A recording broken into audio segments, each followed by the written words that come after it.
Welcome to another Down the Rabbit Hole video. Just a very quick one here. I am a huge Monty Python fan.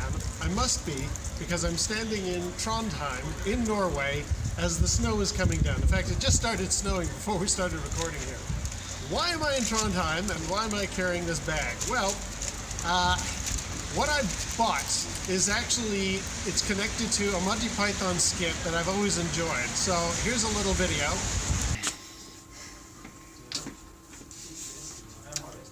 Well, it's hardly Milner, but by Grapthar's mighty hammer, you shall be avenged. Yes, that's right. I have bought a hammer in Trondheim. In fact, at that hardware store, we asked the guy, is this a proper hammer that a carpenter would use? And he said yes. So, I have bought a carpenter's hammer in Trondheim because Monty Python had a great skit. It's an inside joke for anybody who really knows their Monty Python stuff. I'm enjoying Pleasures of the Dance, a collection of Norwegian carpenter songs compiled by Oscar Tritt. That's it from Trondheim, and until next time, we'll see you down the rabbit hole.